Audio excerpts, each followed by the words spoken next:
Hello बच्चों, let's read the question. Question says, consider 5 independent Bernoulli's trial, each with probability of success p if the probability of at least one failure is greater than or equal to 31 upon 32, then p lies in the interval. First option is 1 by 2 open, comma 3 by 4 closed. Second option interval 3 by 4 open and comma 11 upon 12 closed.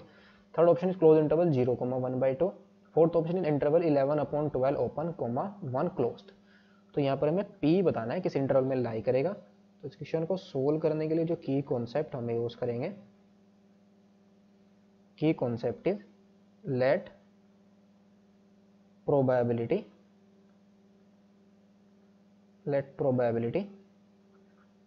Of an event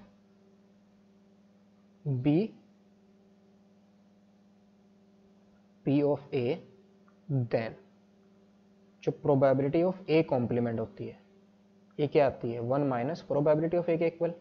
अगर हमें complement की probability find out करनी है तो हम क्या करेंगे, किसी इवेंट की कॉम्प्लीमेंट की प्रोबेबिलिटी उसकी प्रोबेबिलिटी हम क्या करेंगे 1 में से सब्ट्रैक्ट कर देंगे तो हमें मिल जाएगी कॉम्प्लीमेंट की प्रोबेबिलिटी। क्वेश्चन के अंदर गिवन क्या है, गिवन दैट जो p है p be the probability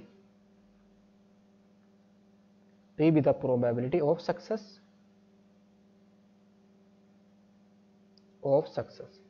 so this implies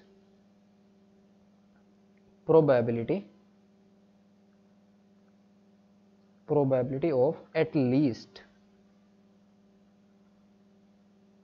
one failure,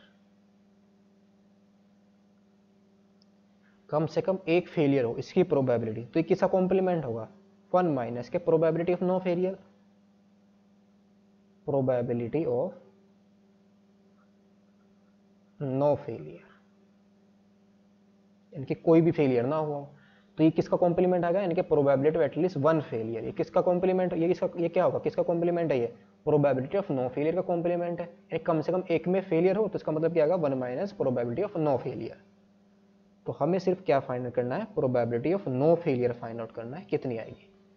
So this implies now probability of no failure। कितने ट्रायल है टोटल 5 इंडिपेंडेंट ट्रायल है, इसमें सक्सेस की प्रोबेबिलिटी p है। तो हर के यानी कि हर ट्रायल के अंदर जो सक्सेस की प्रोबेबिलिटी हमारे पास p गिवन है। तो 5 ट्रायल है यानी कि कोई भी फेलियर, इसका मतलब सक्सेस हुई है। तो सक्सेस की प्रोबेबिलिटी कितनी आती है 5 ट्रायल्स के अंदर p टू द पावर 5 आ जाएगी। तो क्वेश्चन के अंदर गिवन क्या है, गिवन दैट 1 माइनस के probability of at least one failure हमें किसके इक्वल गिवन है, यानी कि 1 minus p to the power 5। ये तो आ जाएगा, ये तो क्या है probability of no failure, p to the power 5 आया। और probability of at least one failure इसको हम क्या करेंगे 1 में से सब्ट्रैक्ट कर देंगे। और ये हमें किस क्या गिवन है, इज ग्रेटर देन और इक्वल टू 31 अपॉन 32 के ही तो equal given greater than given है।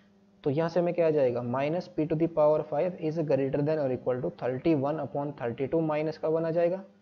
तो यहाँ से हमारा कितना आ जाएगा p to the power 5 minus से मल्टीप्लाई करेंगे तो ये इनइक्वालिटी चेंज हो जाएगी और 1 अपॉन में कितना आएगा यहाँ पर 32 आ जाएगा। अगर हम इसको कंपेयर करें तो कैसे कंपेयर करेंगे, यानी कि p to the power 5 is less than और equal to 1 upon 2 to the power 5। तो यहाँ से हमारा कितना मिल जाएगा, दिस इंप्लाइज, बट p हमारा क्या ग्रेटर देन 0 है। तो p since p is greater than or equal to 0, since p is greater than or equal to 0 because probability है। तो यहाँ से हमें क्या मिल जाएगा p is less than or equal to 1/2 और greater than or equal to 0 आ जाएगा। so this implies p हमारा किस इंटरवल में बिलोंग कर जाएगा, क्लोज इंटरवल 0,1/2 के अंदर बिलोंग कर जाएगा। तो इसी वजह से ऑप्शन हमारा कौन सा करेक्ट हो जाएगा, third option is the correct option. Hope you understood it well, best of luck, thank you.